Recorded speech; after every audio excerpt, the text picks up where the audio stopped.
देव भगवान अल्लाह, खुदा, ईश आदि नाम एक ही शक्ति के हैं। वो कैसा है, कहां है, कैसे मिलता है, किसने देखा है? ये प्रश्नवाचक चिन्ह पूर्ण रूप से हटाने के लिए अवश्य सुनिए जगत गुरु तत्वदर्शी संत रामपाल जी महाराज के अमृत वचन, सर्व पवित्र धर्मों के पवित्र शास्त्रों के आधार पर। अब हम फिर आते हैं कि बहुनाम जन्मानाम अन्ते ज्ञानवान माम प्रवृत्ते, और वासुदेव सर्वमिति स महात्मा सुदुर्लभ है कि अर्जुन ये बताने वाला कि वासुदेव ही परम अक्षर ब्रह्म ही सब कुछ है, वह महात्मा तो तुझे बड़ी मुश्किल से प्राप्त होगा। अब सूक्ष्म वेद में क्या बताया है? एक समय एक पंजाब में लुधियाना के पास एक वासियर गांव है, वासियर पिंड। वहां का एक बहुत बड़ा किसान सिख जमींदार था, उसका नाम था राम राय। पहले ये सिंह तो गुरु गोविंद सिंह जी के बाद ही ये सिंह ज्यादा लगाने लगे, पहले अपने ये सिंपल नाम थे अपने जैसे। इनके पहले वाले 9 धर्म गुरुओं के भी ऐसे ही सिख गुरुओं के नाम हैं, सिंपल अपने हिंदुओं जैसे ही। वो तो कहने का भाव ये कि राम राय नाम का एक 800-900 बीघे का किसान था, जमींदार था। और वहां के लोग भगवान की इस वाणी के बड़े ज्यादा इच्छुक होते हैं, इनकी बड़ी कसक होती है, ये सुनकर बड़े प्रभावित होते हैं, आकर्षित होते हैं।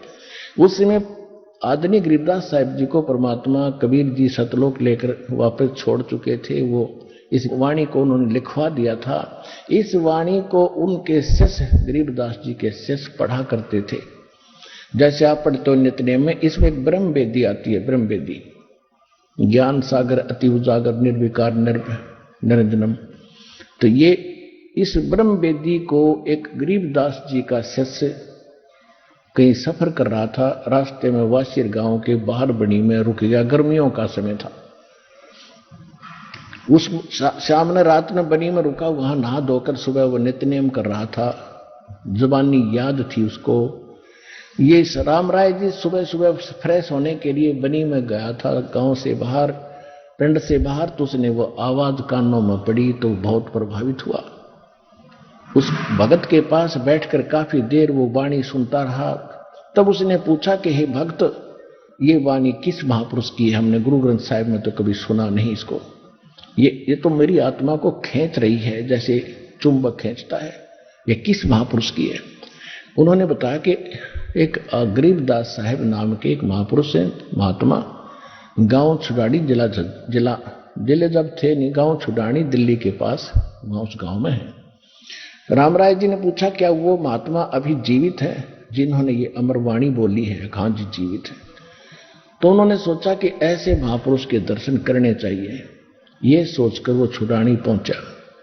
छुडानी जाकर गरीबदास जी से उनकी काफी देर तक चर्चा हुई। और परम गरीबदास जी तो परमात्मा को आंखों देख चुके थे, सारा ब्रह्मांड देख चुके थे। उन्होंने बताया, हम सुल्तानी नानक तारे दादू को उपदेश दिया, जात दुलाहा भेद न पाया, वो काशी महे कबीर हुआ। राम राय जी ने कहा कि भगवान, ये महाराज जी, ये बात तो आज तक किसी ने नहीं बताई कि नानक साहिब जी को भी बेई नदी पर कबीर जी ही मिले थे। और सचमुच ये ज्ञान आपका जो है तो अनोखा ज्ञान है।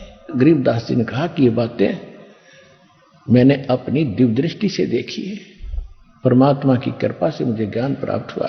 ये एक एक वर्ड सत्य है, एक एक शब्द सत्य है।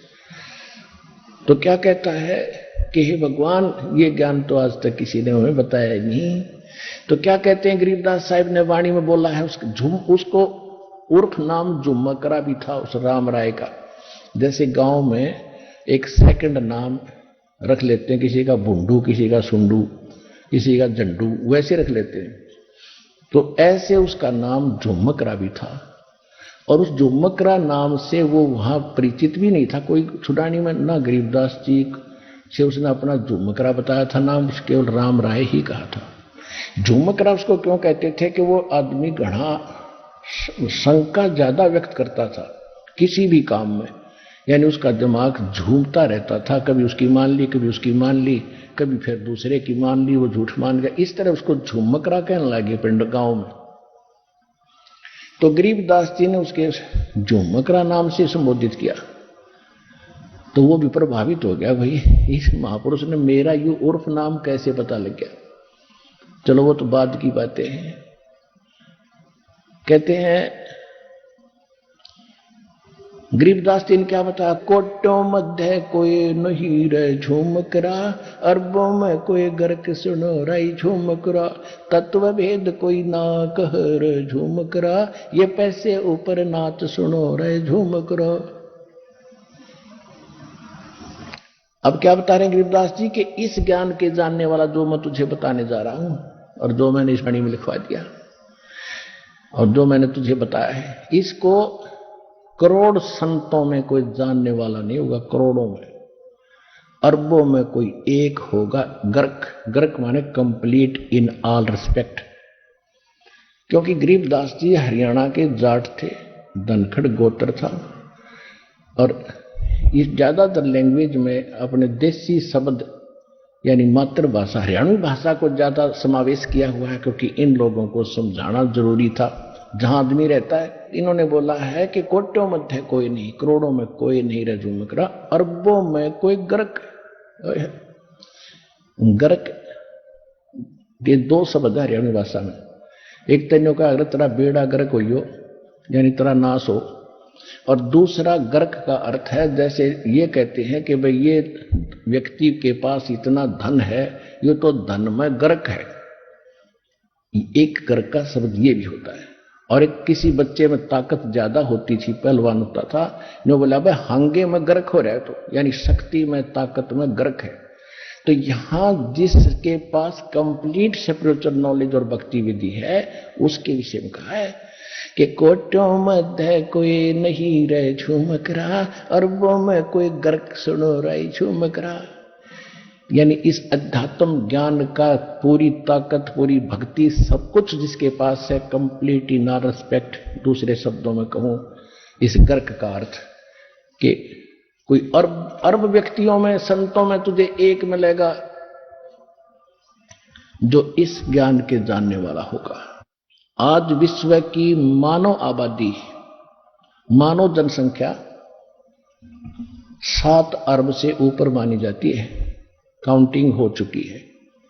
और इस 7 अरब के अंदर ये दास है एक तत्वदर्शी संत।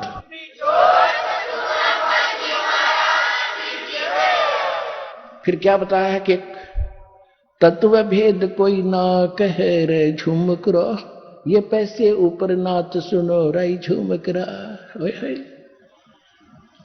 कहते सब पैसे के ऊपर डमरू पीट रहे हैं, सब आप अपनी महिमा बनाए फिर रहे हैं। पैसा इनको किसी मोक्ष से कोई लिंक नहीं, क्योंकि इनको खुद ज्ञान नहीं। औरों पंथ बतावे ही आप न जाने राह। गरीबदास जी कहते हैं औरों को तो गाइड बने बैठे और खुद मालूम नहीं भगवान कौन है, कैसा है, उसकी भक्ति कैसी है। तो ऐसे नकली संतों ने पूरे विश्व के मानव को भ्रमित कर दिया। गुरुआ गांव बिगाड़े संतो, गुरुआ गांव बिगाड़े। ऐसे कर्म जीव कला दिए, ईव जड़े नहीं जाड़े, कि ऐसे गलत मार्ग पर इनको लगा दिया भोली आत्माओं को। अब हम समझाते हैं, हमारी कोई मानता ही नहीं। पर भी लेन जाते है दुनिया, हमारा ज्ञान किने ना सुनिया। पर भी लेने जाते हैं, कोई केदारनाथ जाता है, कोई वैष्णो देवी जाता है, कोई कहीं, और वहां अपने जीवन से हाथ धो बैठते हैं भोली आत्माएं। और हमारा ज्ञान कोई सुनता ही नहीं, घर बैठे भक्ति करो। ये है सतलोक रूपी, सतलोक आश्रम बरवाला, मिनी सतलोक आपका अमरधाम, अमरनाथ समझ लो, इसने केदारनाथ समझ लो। अब प्रसंग चल रहा है, वहीं आते हैं हम कि कोट्यों मध्य बहु नाम जन्मा नाम अंते, ज्ञानवान माम पर्वते, और वासुदेव सर्वमिति सहमात्मा सुदुर्लभ।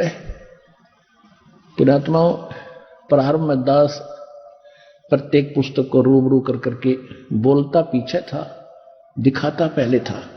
तो आम जनता जन ये कहा करती हमारे भक्तों को कि वो कैसा गुरु है, वो तो पुस्तक पढ़ पढ़कर सुना रहा है। मैं पुस्तक पढ़, भगत भी मुझे कहते कभी ना किसी माध्यम से मुझे बताते जी ऐसा कहते हैं, तो मैं उनसे कहता था भाई कुछ दिन धैर्य रखो बेटा, उनको तो कहने दो, बालक है, उन्होंने तो वो टीचर गलत मिले जो 2 दूना 6 पढ़ा रहे। ये 2 दूना 6 को 2 दूना 4 सिद्ध करना है, और ये दिखाए बिना कोई मानने को नहीं। अब दास आपको 2.5-2 घंटे का सत्संग वर्बली कर रहा है, सारे लोग बता रहा है।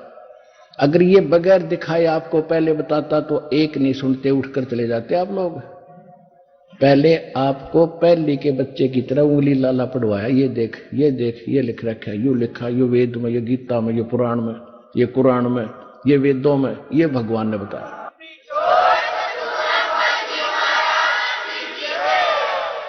अरे बाप सुनने लायक हो गए तो दास आपको ऐसे अनमोल वचन और सुनाया करेगा जो आज तक अभी कम उस कोर्स में नहीं आए हैं, जो परमात्मा की वाणी समझाया करेगा। तो समझने के योग्य बनाने थे पहले आपको, इसलिए प्रमाण दिखाने थे। ये पहले दास सन 1994 से लेकर सन 2000 तक 1 तक परमात्मा की वाणी जो सूक्ष्म वेद से ज्ञान देता था, लेकिन जिनको लाभ हो गया वो तो मानते थे भगवान कबीर जी, क्योंकि उनके पास विकल्प नहीं बचा था, बाकी अन्य नहीं मानते थे। 2001 में परमात्मा से विनय की इस दास ने कि परमात्मा, ये तो अंडरस्टूड आप परमात्मा है, लेकिन आपको परमात्मा कैसे सिद्ध कर पाएगा ये दास। एकदम प्रेरणा हुई कि वेद मेरा भेद है, मैं ना वेदन के माही, और जौन वेद से मैं मिलूं ये वेद जानते नहीं। अब वेद तो हमारे पास थे नहीं, गीता थी मंगवाई, देखा। जब भगवान ने ये बोल रखा कि मेरी महिमा है सारी, तो अवश्य इसमें कोई बात जरूर पावेगी कि भगवान का वचन गलती नहीं हो सकता। जब देखा गीता जी ने, हम यही मानकर पढ़ रहे थे कि कृष्ण जी ने बोला, तो वो कह रहा कि कोई और परमात्मा है, उसकी शरण में जा। 18 अध्याय के 62 में श्लोक, गद गद आत्मा होगी कि अवश्य मेरा भेद मिलेगा। फिर नए सिरे से गीता को पढ़ा, नए सिरे से अनुवाद किया, आज आपके पास गहरी नजर गीता के रूप में उपलब्ध है। ये वास्तविक अनुवाद है गीता जी का।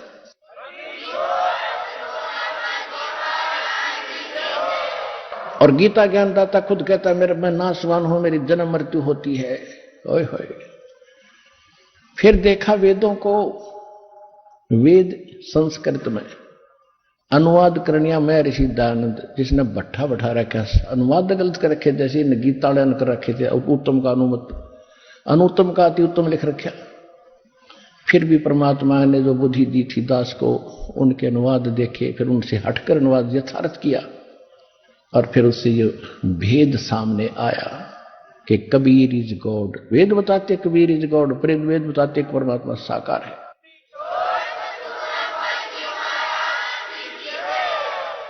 अब हम आते उस प्रसंग पे। अब गीता ज्ञान दाता कहता है कि जब तत्वदर्शी संत तुझे मिल जाएगा और वही बताएगा कि कौन है वो परमात्मा और कैसा है वो भगवान, वो तत्वदर्शी संत गॉड गिवन स्पिरिचुअल नॉलेज से का जानकार है, नॉन है। तो यहां गीता अध्याय नंबर 20, 21, 22 और 23 में क्या लिखा है? गीता ज्ञान दाता कहता है कि ये जो अन्य देवताओं की पूजा करते हैं वो मेरी पूजा ही मानकर कर रहे हैं। जैसे हम श्याम जी ने पूजा करते हैं, वह पूजा भगवान की मान रहे थे कि भगवान की भक्ति, भगवान रूप में ये पूजते हैं, ये भगवान की भक्ति कर रहे हैं।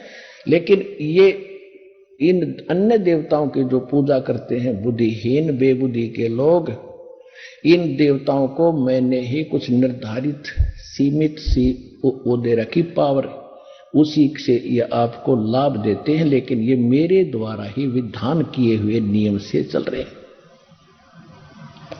और ये मूर्ख लोग इन देवताओं की पूजा करके ये अक्षणिक लाभ प्राप्त करते हैं और अपने वाली को कहता है कि मेरी जो पूजा इनसे अच्छी तो मेरी पूजा है, वो करें तो अच्छा है।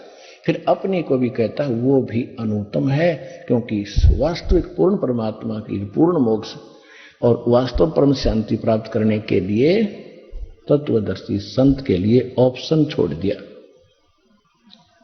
तो वो तत्वदर्शी संत या तो भगवान थे या दास, कुछ महापुरुषों के शुभ नाम आपको बताता वो थे। आदरणीय धर्मदास साहिब जी, आदरणीय मलुकदास साहिब जी, आदरणीय नानक साहिब जी, आदरणीय दादू दास साहिब जी, आदरणीय गरीबदास साहिब जी, गांव छुड़ानी, जिला जज्जर, हरियाणा वाले। आदरणीय घीसा दास साहिब जी, गांव खेखड़ा, जिला बागपत वाले, उत्तर प्रदेश वाले। और आदरणीय स्वामी रामानंद जी, काशी वाले।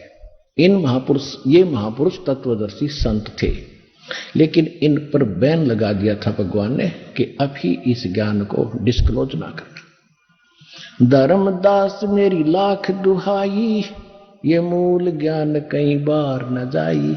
मूल ज्ञान बाहर जो पर ही, बिचली पीढ़ी हंस न तरही। ये मूल ज्ञान तब तक छुपाई, जब तक द्वादश पंथ ना मिट जाई। 33 अरब ज्ञान हम बाख्या, मूल ज्ञान हम गुप्त ही राख्या। फिर कहा परमात्मा ने कबीर सागर, ये तो कबीर सागर कबीर वाणी के 137 पृष्ठ पे।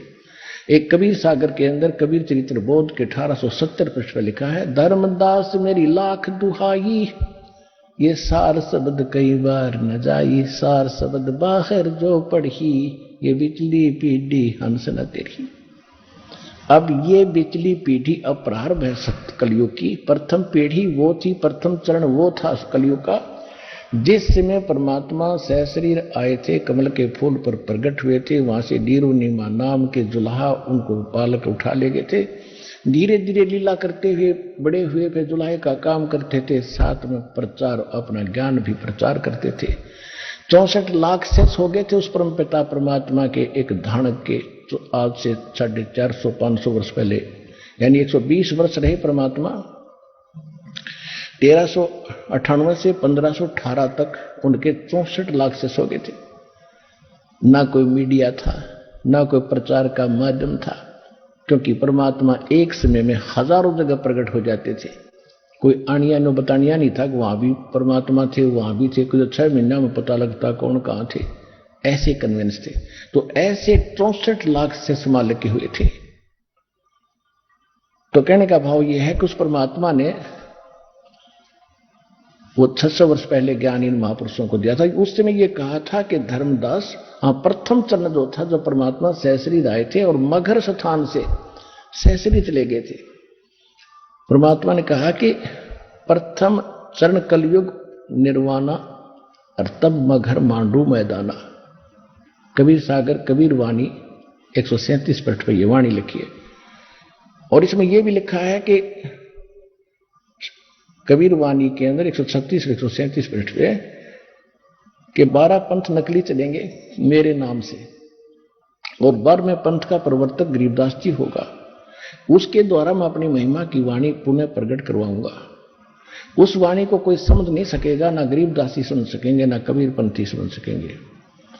उस पंथ में मैं ही आऊंगा, फिर गरीबदास वाले पंथ में, फिर सब पंथों को मिटाकर एक पंथ लाऊंगा। ये दास बेच दिया अपना कुत्ता परमात्मा ने अपने बच्चों को भौंक भौंक कर जगाने के लिए, और वो ज्ञान दे दिया सारा।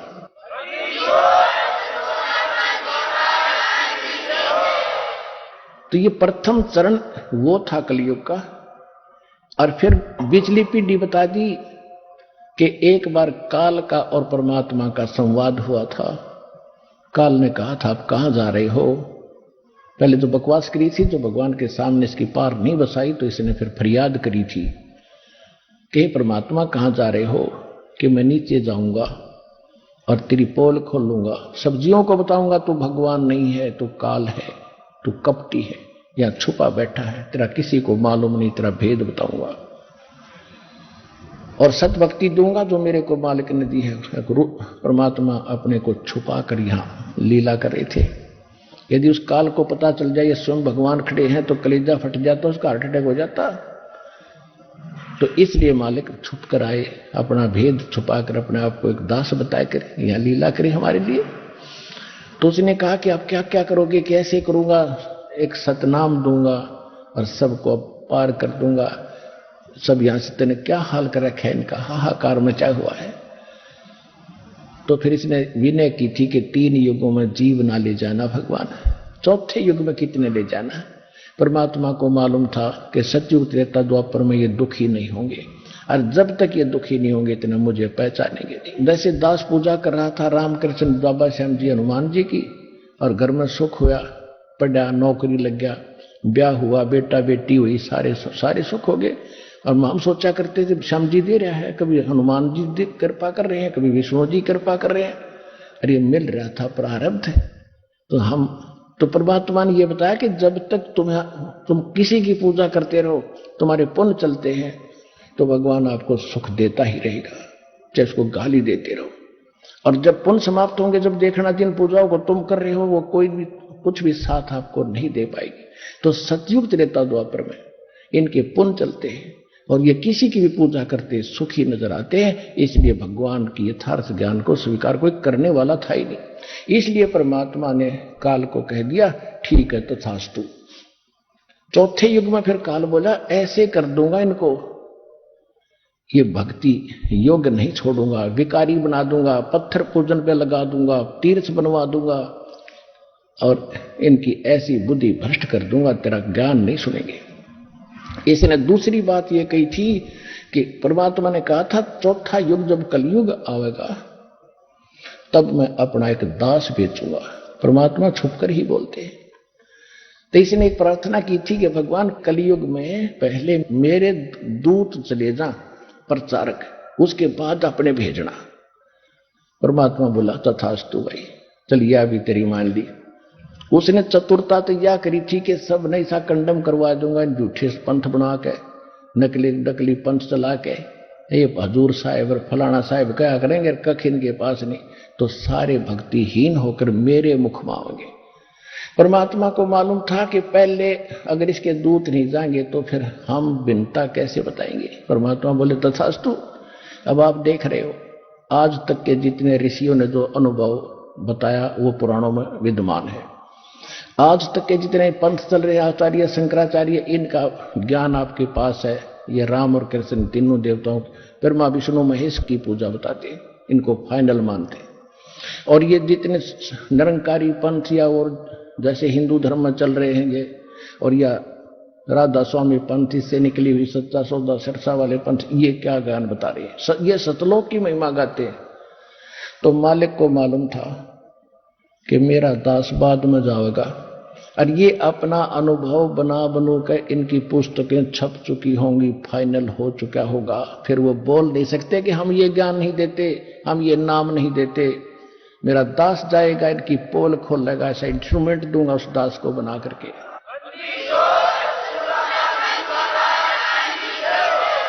अब ये प्रोजेक्टर और ये टेलीविजन, डीवीडी, ये चिप, यानी ये अब परमात्मा ने दिए हैं और आपको शिक्षित किया, पहले आपको योग्य बना सदग्रंथों को समझने के लिए, और फिर ऐसे इंस्ट्रूमेंट दे दिए, हाथों हाथ सच्चाई दी। तो परमात्मा ने पहले निर्धारित कर दिया था। धर्मदास जी ने कहा था कि भगवान आप तो कह रहे हो कि कलयुग के मैं पार करूंगा, कन्या गणों को पार करूंगा, ये अब तो कलयुग का अच्छा समय चल रहा है, अब भी आपकी कोई नहीं मान रहा। सन 1398 से 1518 के बीच की बातें धर्मदास जी कर रहे हैं। परमात्मा ने कहा कि कलयुग बीतता है 5500 बात, कहते हैं चौथा युग जब कलयुग आई तब हम अपना अंश पठाई, काल फंद छूटे नर लोई, सकल सृष्टि परवानिक होई। धर्मदास जी को भगवान बता रहे थे कि चौथा युग जब कलयुग आओगा, मैंने उससे कहा था काल से, और सारी सृष्टि नाम लेगी और काल का फंद छूटेगा। फिर धर्मदास जी ने यह प्रश्न किया था, भगवान ये कैसे बात बनेगी? तो कहा था घर घर देखो बोध विचारा, सतनाम सब ठोर उचारा, कलयुग बीते 5500 पाचा, तब ये वचन मेरा होगा साचा। कलयुग बीत जावे जब एता, सकल प्राणी परम पुरुष पद चेता। ओए होए, कितने गूढ़ रहस्य इनके अंदर चंदवाणियों में। कि 5505 वर्ष जब कलयुग बीत जाएगा तब ये मेरी बात सच्ची नजर आवेगी धर्मदास जी, जो मैं आज कह रहा हूं कि पूरे विश्व में घर घर में मेरी चर्चा चलेगी, घर घर में सतनाम की चर्चा होगी, भक्ति किया करेंगे। और जब 5505 कलयुग बीत जाएगा ना, जब ये मेरी बात सत्य साबित होगी, उससे पहले तक मुझे मूर्ख समझेंगे कि वैसे बकवास करके सारी सृष्टि उस परम पुरुष पद चेता, गीता अध्याय नंबर 15 के श्लोक नंबर 4 में जिसके विषय में कहा है कि तत्वदर्शी संत की प्राप्ति के उपरांत परमेश्वर के उस परम पद की खोज करनी चाहिए, जहां जाने के बाद साधक फिर लौटकर कभी संसार में नहीं आते और केवल उसी की पूजा करो, वो परम पद। अब यहां बताया है कि कलयुग बीतता 5500 पाचा, तब ये वचन मेरा होगा साचा।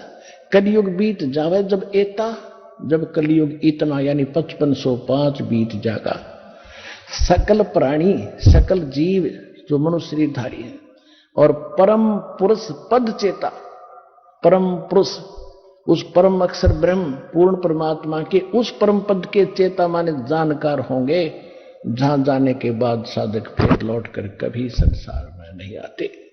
तो उस समय काल ने कहा था कि पहले मेरे दूत जावे संत और पीछे तेरा आवे, परमात्मा ने कहा था तथास्तु। तो फिर उसने कहा था, क्योंकि कबीर साहब जोग जीत अपने पुत्र के रूप में खड़े थे देश में, तब उस काल ने कहा था जाइयो जोग जीत संसारा, उसने चले जाना कलयुग में, चौथे युग में। और जीव ने माने कहा तुम्हारा, जीव तुम्हारा कहा न माने और हमरी ओढ़ हो बाद बखाने। और क्या कहा था कि तीर्थ व्रत और धाम बनाऊं या विद जीवों को भरमाऊं, और अनेक पंथ चलाऊं या विद जीवों को भरमाऊं। और फिर परमात्मा ने कहा था कोई बात नहीं, तो आप अपना काम करना, हम अपना करेंगे।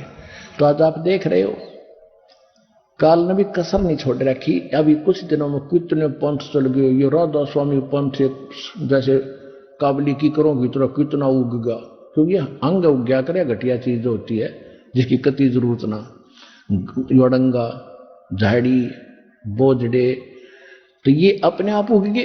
अरदास में आज 17 साल हो गए लगभग, सन 1994 से आज 20 साल हो गए, और गला पड़ा लिया, जेल तक जा लिया, क्योंकि दास सच बोल रहे वो झूठ बोले, और झूठ यहाँ फैलती है बहुत तेजी से है, क्योंकि सत्य को फैलाने के लिए परमात्मा का सहयोग चाहिए। उसमें काल का साथ है, वो तो फैलेगा, सबने स्वीकार है। जो कहे जहां जी ठीक है, बस उधर भी काल, सुनने वाला भी काल, सुनाने वाले भी काल, यानी सुनाने वाला भी काल का दूत, सुनने वाले बेचारे वो विद्यार्थी होते हैं, उनको जो टीचर बताओ उनको ऑब्जेक्शन नहीं। तो ऐसे बैठा दिया। अब ये ज्ञान फैलेगा, परमात्मा की सबको जरूरत है। जो नकलियों के फंस रहे हैं उनका भी कदे अकल में आवेगी, क्योंकि ना आवेगी दुखी होकर होंगे। ईमान लग रहे हैं 20-20 साल, 30-30 साल, 40-40 वर्ष राधा स्वामी धन धन सतगुरु में रहकर अब सर्वनाश कराकर यहाँ आते हैं इस ज्ञान को समझकर। अब रोते हैं कि हमने तो नाश कर लिया, हे भगवान हमारा तो बेड़ा गर्क हो गया, तो सत्यानाश हो गया। हम उनसे एक प्रार्थना करते हैं, वहां तुमने 20 वर्ष खो दिए, या 20 महीने दे देना दास को, और फिर देखना खेल। 20 महीने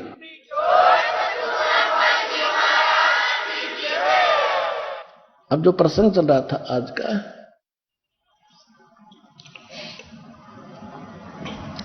गीता अध्याय नंबर 7 के ऊपर प्रसंग चल रहा है। अब गीता अध्याय नंबर 20 से लेकर 23 तक ये स्पष्ट कर दिया। फिर 24, 25 और 26 में अन्य अपने सत्र का इसने ऊट पटांग बातें कही है जो हमारे इस कोर्स की जरूरत नहीं। 7वें अध्याय के 29वें श्लोक में इसने क्या कहा है कि जरा मरण मोक्षाय यतन्ति ते, जरा मरण मोक्षाय माम आश्रित यतन्ति ये ते तत्ब्रह्म विदु कृष्णम अध्यात्म कर्म च अखिलम।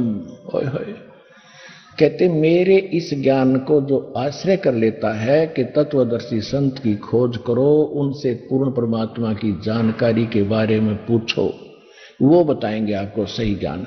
जो इसको आश्रित करके तत्वदर्शी संत की खोज कर लेता है, उसके पश्चात वो केवल जरा और मरण से के कष्ट से छूटने का, मोक्ष प्राप्ति का ही प्रयत्न करते हैं। क्यों करते हैं? क्योंकि ते ब्रह्म तत्विदु, वो तत्व ब्रह्म से परिचित हैं, तत्व ब्रह्म से, और सारे धातु से परिचित है, सब कर्मों से परिचित है। कैसे कर्मों से परिचित है?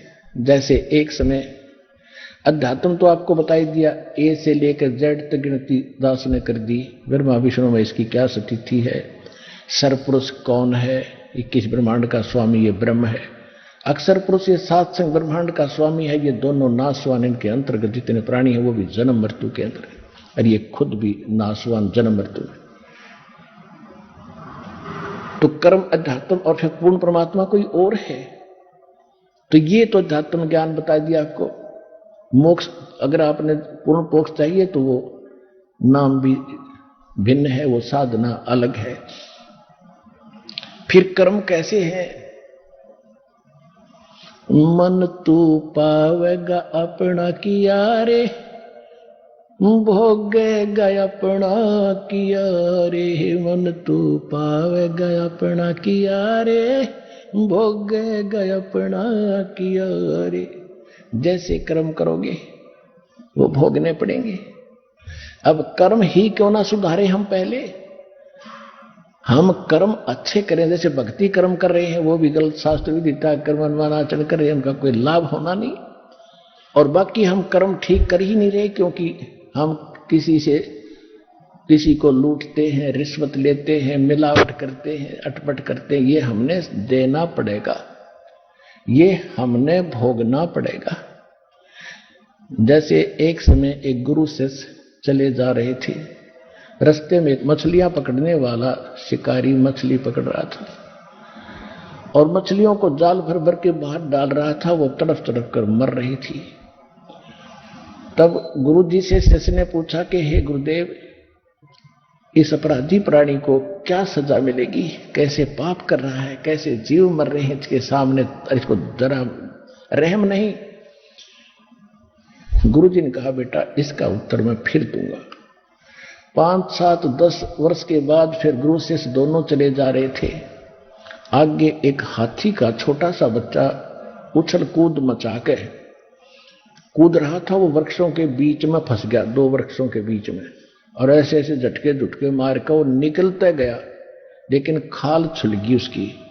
वर्षा के दिन थे, उसमें कीड़े पड़ गए, और कीड़े पड़ा, वो पड़ा पड़ा चिल्ला रहा था। अनगिन कीड़े मोटे मोटे उसके शरीर को खा रहे थे, उसके प्राण नहीं निकल रहे थे। अब दोनों गुरु शिष्य वहां से निकले, तब उस चेले की दृष्टि पड़ी कि ये क्यों चिल्ला रहा है हाथी का बच्चा। देखा उसमें कीड़े पड़े हुए।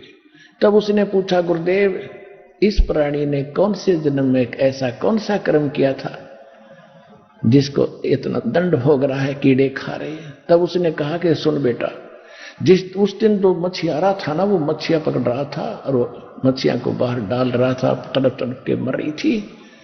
ये हाथी का बच्चा वो मछियारा है, और ये मछलियां अपना बदला ले रही हैं। ये उनको खाया करता था, अब ये इसको खा रही है। चल बेटा आगे। गीता अध्याय नंबर 7 के श्लोक नंबर 29 में जो स्पष्ट किया है कि जो सभी कर्मों से परिचित है। जैसे दास वो आपको बहुत बार कथा सुनाता है कि एक समय एक व्यक्ति की 2 विवाह हो गए। पहले वाली से पत्नी से एक पुत्र हुआ, दूसरा विवाह किया तो उन दोनों दूसरी के भी पुत्र उत्पन्न हुआ, पहले वाली की मृत्यु होगी। उसके बाद दूसरा विवाह किया तो उससे भी पुत्र उत्पन्न हुआ। दोनों के 10-12 वर्ष का अंतर, 15-16 साल का अंतर था, 10-12 वर्ष का, बड़े पुत्र की और दूसरे पुत्र की आयु में। तो किसान की मृत्यु होगी। बड़े का विवाह हो चुका था, छोटा भी 10-12 वर्ष का था। छोटे वाला किसी कारण से रोगी हो गया, संपत्ति का बराबर का अधिकारी था। कुछ दिन ट्रीटमेंट भी करवाया, फिर उन्होंने दोनों ने पति पत्नी ने क्या लालच छाया कि क्यों ना इसको विष दिला दें और सारी संपत्ति अपनी हो जाएगी। यही लास्ट में निष्कर्ष निकला। किसी वैद्य से संपर्क साधा, उस वैद्य ने कहा इतने पैसे लूंगा, मैं ये काम कर दूंगा, दवाई कर दूंगा। ऐसा ही हो गया, उसने 200, 250, 500 रुपये जो लिए वो दे दिए और उसको विष दे दिया, वो मर गया। सभी को ये था कि बीमार है, भाई मर गया, बात खत्म हुई। कुछ दिनों के बाद उनको एक पुत्र प्राप्त हुआ, इकलौता पुत्र, सारी संपत्ति भाई वाली भी अपने पास, और दिल खोल कर उसको खूब खिलाया पिलाया, ठाठ से पाला पोसा। जब वो गिने दिनों में 14-15 साल का, 16 वर्ष का हो गया, उसका विवाह कर दिया। विवाह होने के बाद वो लड़का बीमार हो गया, उसका सब जगह इलाज कराया उन्होंने, क्योंकि वो अपना बेटा था। इसलिए देश विदेश में जिसने जो मुंह मांगा, झाड़ फूक सब कुछ करवा ली, आधी संपत्ति बेच कर लगा दी। लड़का खाट पकड़ गया, कोई रिकवरी नहीं हो रही थी, स्वास्थ्य में सुधार नहीं। एक दिन उसका पिता उसके पास बैठा था, मत्था पकड़े, क्या होगा भगवान, इकलौता पुत्र, ये जीवेगा नहीं। तब उस लड़के ने कहा कि भाई साहब, अपने पिता को कहा, भाई साहब अब मेरा जो है तेरा मेरा अकाउंट बराबर होगा, लेन देन बराबर हो चुका है, लकड़ी और कफन के पैसे शेष हैं, उनकी व्यवस्था कर ले। अब उसने देखा कि लड़का इतना दुखी हो रहा है, ऐसा इसकी बुद्धि काम नहीं कर रही, पिता को भी भाई कह रहा है। उसने कहा नहीं बेटा मैं तेरा पिता हूं। अगर नहीं तो मेरा भाई है। कि नहीं आपको बेटा पहचान में नहीं आया, देख मैं तेरा बाप हूं। नहीं, तो मेरा वो भाई है जिसने मुझे जहर देकर मारा था, याद है तेरा वो कहानी। आज मैंने अपनी पाई प्राप्त कर ली है, तैने जो मेरी संपत्ति हड़प करी थी वो मैंने खर्च करवा ली है, और अब तेरा मेरा हिसाब बराबर हो गया। तब उसने कहा कि भाई वहां खुल गई फिर तो, कहा अब मेरी मृत्यु है, कोई नहीं रोक सकेगा मुझे।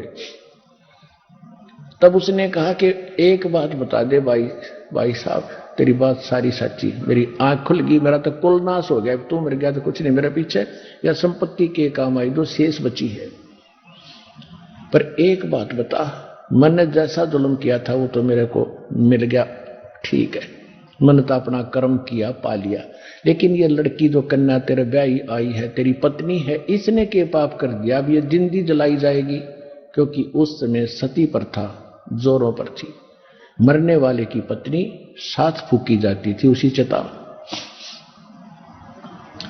तब उसने बताया कि वो वैद्य कहाँ है, डॉक्टर जिसने मुझे विष दिया था, कि तेरी मृत्यु के 4 वर्ष बाद उसकी मृत्यु हो गई थी हार्ट अटैक से।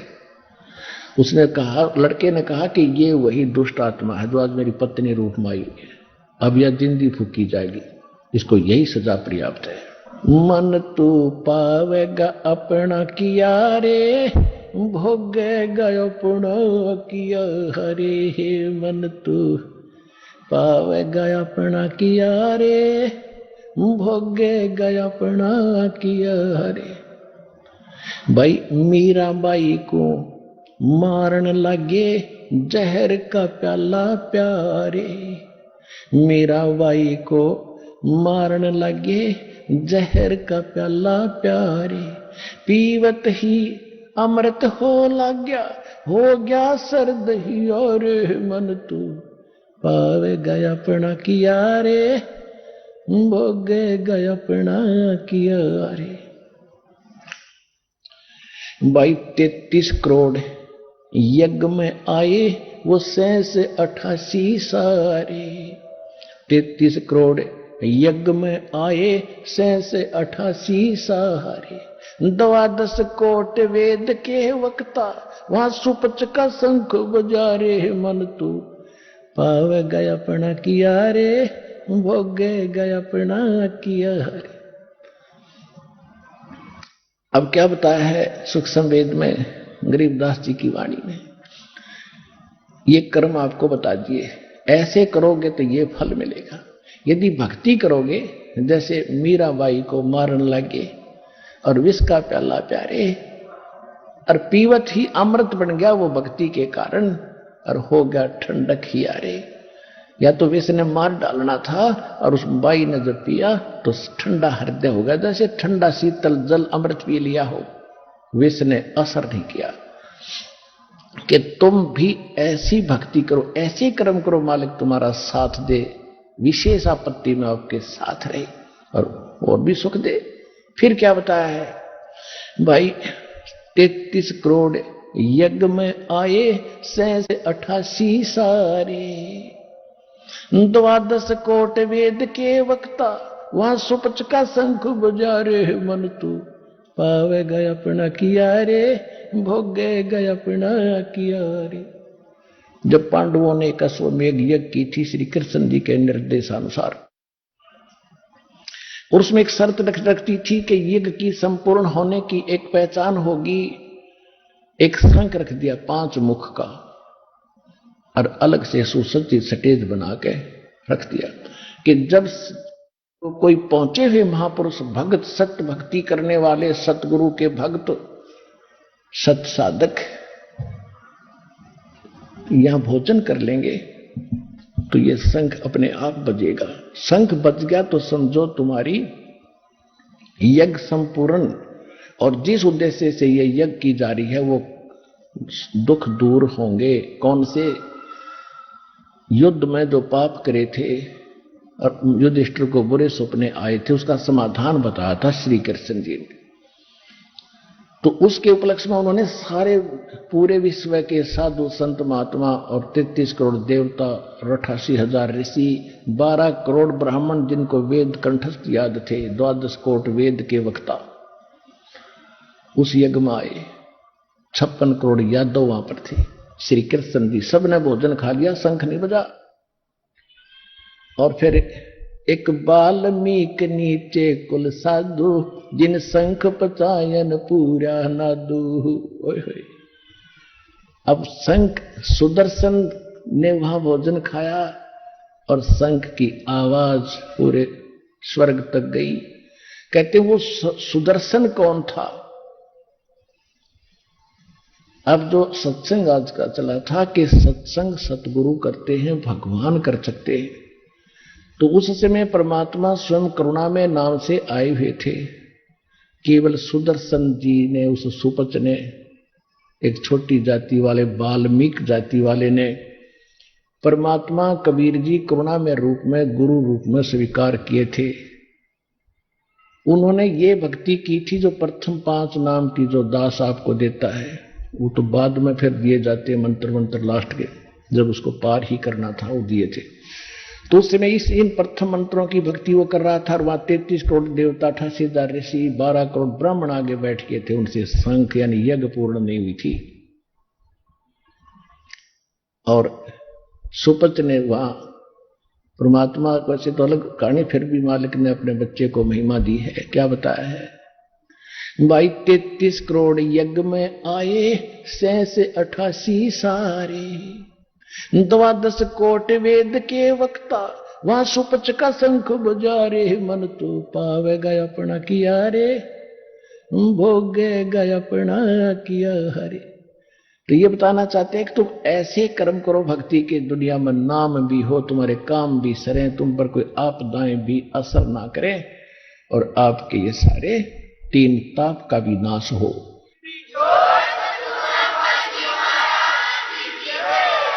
पांडवों के ऊपर 3 ताप का असर था।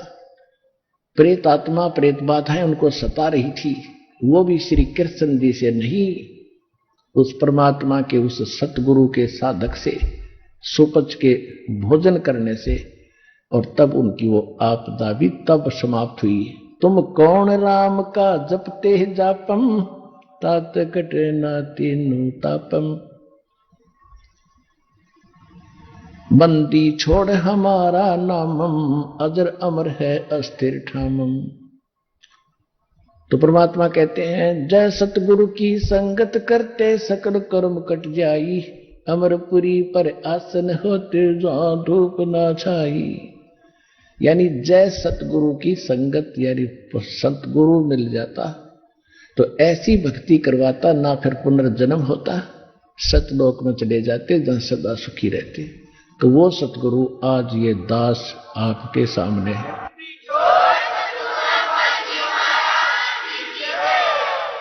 और आपका कितना सौभाग्य है, आपको सहज में इस पृथ्वी पर ये ज्ञान और कबीर भगवान और ये सच्चा नाम प्राप्त हो चुका है। इसको संभाल के रखना। जैसे माता गर्भ को रखे यत्न बनाए, ठेस लगे तो छन्न हुए तेरी ऐसे भक्ति नसाए। इस ज्ञान को, इस भक्ति को प्राप्त करके ये मर्यादा अवश्य पालन करना। इसके लिए संकेत कर रहे हैं कि जैसे किसी बेटी बहन को गर्भ रहता है और फिर वो कितनी चिंतित होती है कि हे परमात्मा, मेरा लाल रूपी गर्भ किसी ऊंचे नीचे पैर टिकने से या गलत खाने पीने से खराब ना हो जा। वो रात को भी जब करवट बदलती है अचानक फड़क के उठती है, कहीं बच्चे पर दाब तो नहीं लगी, भगवान सतर्क होती है। तो कहते जैसे माता गर्भ को रख है यत्न बना और ठेस लगे तो नाश हो जाएगा तेरी ऐसे भक्ति नशा। तो इस प्रकार आपने भक्ति भी करनी है, मर्यादा में भी रहना है, आखिरी सांस तक सतलोक आश्रम में आना है, आपका कल्याण हो जाएगा।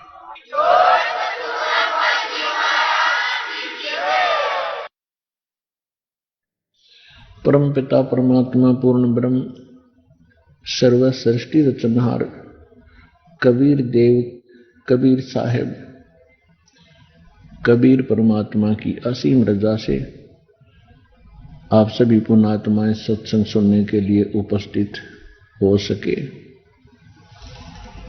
परमात्मा की कृपा के बिना कोई भी प्राणी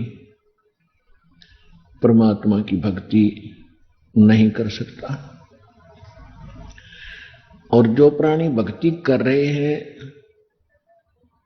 अपनी मनमानी साधनाएं भी कर रहे हैं, नकली गुरुओं के पास भी वो जाके दीक्षित हैं, वो भक्ति नहीं कर रहे हैं, वो अपना जीवन नाश कर रहे हैं। तो सौभाग्य आपका कि आप जी भक्ति कर रहे हैं। विशेष कृपा है आपके ऊपर परमात्मा की, क्योंकि सत भक्ति हम करें तो वही भक्ति होती है। असत क्रिया को करने से कोई लाभ नहीं होता। यदि कोई जंडी के पेड़ को और काट के गण से काटने की चेष्टा कर रहा है, तो क्या उसका वो प्रक्रिया उचित है? क्या वो अपने उस कार्य में सफल हो सकता है? नहीं हो सकता। किसी जंडी के पेड़ को या किसी भी वृक्ष को काटने के लिए एक तिखी कुल्हाड़ी की आवश्यकता होती है, लोहे की। तो वो अपना सही कार्य कर रहा है जो इस हथियार औजार को प्रयोग करके प्रयत्न कर रहा है। आप जी वो सत साधना कर रहे हैं जिससे परमात्मा प्राप्ति होती है। और जिस साधना के करने से पूर्व में बहुत से महापुरुषों को परमात्मा प्राप्ति हुई है। तो आपका सौभाग्य है कि आप जी परमात्मा की कृपा से सत साधना कर रहे हो, सत्संग में उपस्थित हो रहे हो। अन्यथा इस काल भगवान ने ऐसा कहर तोल रखा है प्रत्येक प्राणी पे। परमात्मा की रजा ना हो तो यही समय आपका ये ना जाने कहां पर बर्बाद करा देता, किसी थाने में, किसी कोर्ट में या किसी अन्य स्थान पर और कोई समस्या पैदा कर देता, कोई बीमारी कर देता, हॉस्पिटल में पड़े होते, पैसे भी खर्च होते, चिंता भी न्यारी बनी रहती। उसकी कृपा से आप यहां पहुंचे हो, कितना शांत हो। कोई दुख है वो भी आप पर इतना प्रभाव नहीं कर पाएगा, क्योंकि यहाँ परमात्मा की विशेष रजा होती है। जहां भक्त संत रहते हैं वहां काल का प्रभाव नहीं होता और आपको वो अनमोल ज्ञान मिलेगा। आपके बहुत शुभ संस्कार बनेंगे और शुभ कर्मों का फल ही सुख होता है, बुरे कर्मों का फल दुख होता है। तो इसलिए आपका बड़ा सौभाग्य है कि आप जी परमात्मा की भक्ति कर रहे हो और सत्संग में उपस्थित हो रहे हो। सतगुरु के दरबार में जाइयो बारंबार, बोली वस्तु लखा देवे है सतगुरु दातार। सत्संग की आधी घड़ी और तप के वर्ष हजार, तो भी बराबर है नहीं यूं कहे कबीर विचार।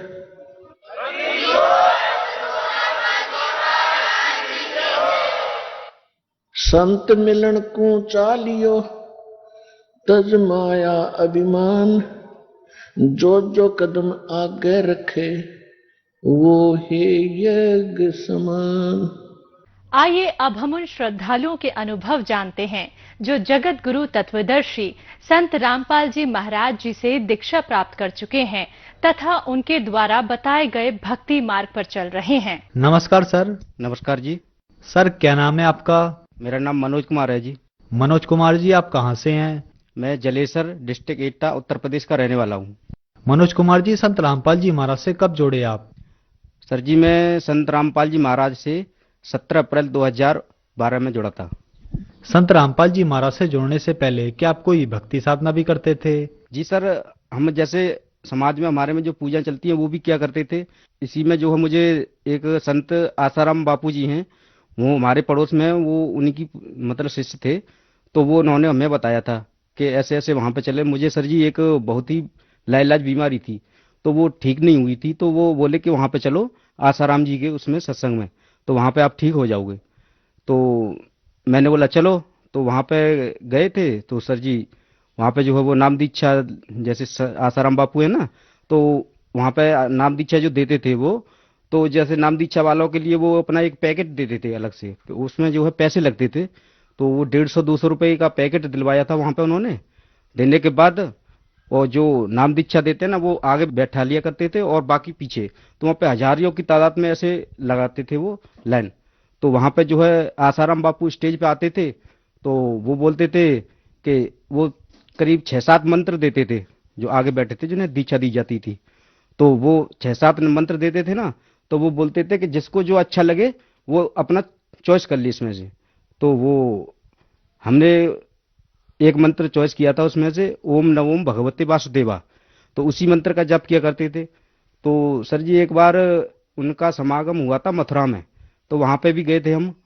तो वहाँ पे जो है जे भंडारा जो चलता है ना, तो उसमें टोकन देते हैं वो पैसों से, तो वो टोकन लिया था हमने। तो जैसे हम भंडारा लेके बाहर ही निकल रहे थे, तो सर जी इतनी जोर के दस्त हुए थे मेरे को बहुत तेज, तो वहाँ पर मेरी इतनी हालत ज्यादा गंभीर हो गई थी, बहुत ज्यादा। तो वहीं से मैंने दृढ़ कर लिया था ये क्या है, यहाँ पे कुछ भी नहीं है। मैं और ज्यादा बहुत वहां से सर जी आया था घर तक, बहुत ही ज्यादा दिक्कत मेरी हो गई थी। तो वहां से आया यहाँ पे, फिर यहाँ पे दवा की, तो उसी दिन से मैंने प्रण कर लिया था कि ये नहीं, बेकार है।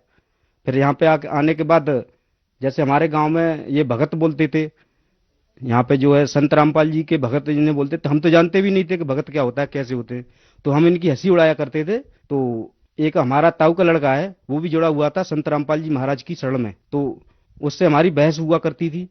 तो ज्यादातर वो ऐसे ही बोला करते थे, तो हम भी, तो मैं बोलता था कि क्या तू भगत भगत होते हैं, कैसे होते हैं भगत, तो वो ज्यादा होती थी बहस। तो उन्होंने बोला कि आप जो है, जैसे सर जी उस टाइम मुझे बहुत बड़ी बीमारी थी, तो ऐसा होता था कि डेली का नियम था, जैसे शाम होती थी, शाम होने के बाद मेरी स्थिति ऐसी खराब हो जाती थी कि मुझे कुछ पता ही नहीं चलता था, अपने आप मूर्छित हो जाता था, कभी दौड़ा पड़ जाता था, कभी एकदम शून्य अवस्था, शरीर एकदम ठंडा, कुछ पता ही नहीं चलता था डेली। और सर जी कम से कम 10 महीने या 1 साल तक मेरा ऐसा इलाज चला था। आगरा भी चला था, कई शहरों में चला था इलाज तो वैसे, मगर मेरी बीमारी वो ठीक नहीं हुई थी सर। तो फिर आप संत रामपाल जी महाराज की शरण में कैसे आए? जो हमारा ताऊ का लड़का है ना, तो वो बोला कि आप जो है, और जो गांव में 2-4 भगत थे वो हमारे घर पे आते थे, तो बोल बताते थे कि ऐसे ऐसे आप नाम दीक्षा ले लो और वहां से ठीक हो जाओगे। मैंने बोला चलो ठीक है, अगर ठीक हो गया तो कोई बात नहीं। तो सर इन्हीं के साथ गया था, हम यहाँ से गए थे गांव से हमारे से, तो इनके साथ गए थे हम। तो वहां पे सर जी मैं धूम्रपान भी ज्यादा, गुटखा वगैरह ही खाया करता था। तो यहाँ से जैसे उन्होंने बोला कि सुबह चलना है, तो हम यहाँ से गए। तो सर जी मैंने एक पैकेट लिया था गुटखा का, पूरा जेब में डाल के ले गए थे। मैंने कि कुछ नहीं, जब वहां पे आसाराम बापू के में गए थे वहां पे भी कुछ नहीं फायदा मिला, तो यहाँ पे क्या होगा। तो हम जेब में डाल के ले गए थे। तो सर जैसे आश्रम में पहुंचे वहां पे बरवाला, तो बरवाला से जैसे गेट के अंदर एंटर करते हैं ना, तो जैसे एंटर होने ही वाले थे, तो वो वहां पे जो है सर्च कर रहे थे। तो वो बोले कि किसी के पास कोई गुटखा बीड़ी तम्बाकू हो तो वो बाहर डाल दे। तो मैंने सर क्या किया था, मैंने सोचा बाहर क्या डालूं, वो टोकरी सी रखी हुई थी वहां पे डाल दो। मैंने कि वहां से बाहर निकल के मैं थोड़े रोड पे आके, एक वो कीकड़ का पेड़ खड़ा था, तो वहां पे मैंने हाथ से गड्ढा करके और वहां पे वो पैकेट डालाया। मैंने किया अब यहाँ से निकल के आएंगे कल या परसों में तो फिर वापस ले लेंगे, ऐसे तो होगा। मैंने चलो ठीक है। तो सर जी फिर वहां से अंदर गए हम, तो अंदर देखा तो परमात्मा का देखते ही बिल्कुल अपनी दशा और दशा दोनों ही संभल गई सर जी। वहां से फिर तो समझ लो कि नामदान ले लिया था सर मैंने जाके ही वहां पे संत रामपाल जी महाराज से। संत रामपाल जी महाराज से नाम दीक्षा लेने के बाद क्या आपको लाभ भी प्राप्त हुए? जी सर जी, हाँ लाभ प्राप्त हुए थे। जैसे मैंने संत रामपाल जी महाराज से नाम दीक्षा ली, उसके बाद 2-3 महीने तक तो सर जी मुझे ऐसा लाभ हुआ या ना हुआ महसूस नहीं होता था। मुझे अपने अंदर ही अंदर लगता था कि मैं अब नहीं ठीक नहीं हो पाऊंगा, क्योंकि मुझे महसूस नहीं हुआ था कि मुझे लाभ हुआ है।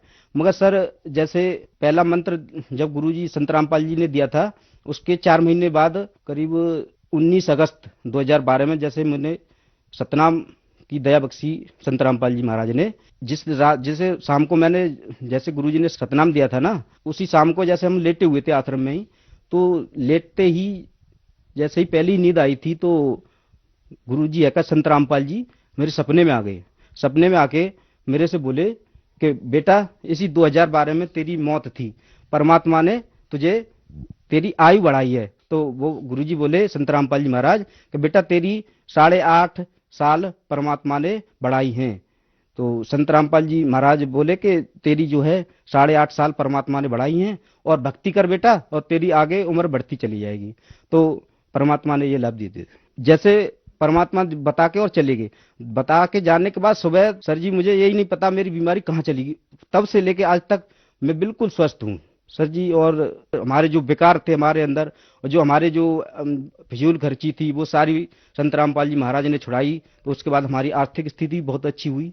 सर क्या आप नशा भी करते थे? जी सर जी, हाँ नशा भी करते थे, गुटखा वगैरह ये शराब पी लेते थे। संत रामपाल जी महाराज से नाम दीक्षा लेने के बाद क्या आपका नशा छूट गया? बिल्कुल जी सर, जिस दिन से नाम दीक्षा ली उस दिन से बिल्कुल शराब और ये गुटखा वगैरह खाना पीना तो बहुत दूर, किसी को हाथ में लेके भी नहीं देना है। उसी दिन से आज तक बिल्कुल छूट गए सर। सर संत रामपाल जी महाराज से नाम दीक्षा लेने के बाद आपको बहुत सारे लाभ प्राप्त हुए, तो जो समाज आज आपको देख रहा है आप उनके लिए क्या कहना चाहेंगे? जी सर, संदेश तो क्या दे सकते हैं, प्रार्थना ही कर सकते हैं कि संत रामपाल जी महाराज को ज्ञान को समझो और उनसे नाम दीक्षा लो। और पहले तो उनके ज्ञान को परखो खूब। संत रामपाल जी बताते हैं कि पहले इस ज्ञान को समझो, उसके बाद खूब समझ में आ जाए, उसके बाद जो है आगे अपना नाम दीक्षा का जो बताते हैं संत रामपाल जी वो अपना करो। सर संत रामपाल जी महाराज से नाम दीक्षा कैसे ली जा सकती है? सर संत रामपाल जी महाराज से नाम दीक्षा ये चैनल पर शाम को 7:30 बजे से 8:30 बजे तक साधारण चैनल पर संत रामपाल जी महाराज का सत्संग आता है। तो उस पर नीचे एक पीली पट्टी चलती है, तो उस पर जो है नंबर, कांटेक्ट वगैरह सब लिखे हुए तो उनसे आप कांटेक्ट करें और वहां से जो है वो अपना डिस्ट्रिक्ट वाइज एरिया में जो है उनका केंद्र सेंटर बने हुए हैं, तो वहां पे जाके आप नाम दीक्षा ले सकते हैं। धन्यवाद सर। सत साहिब।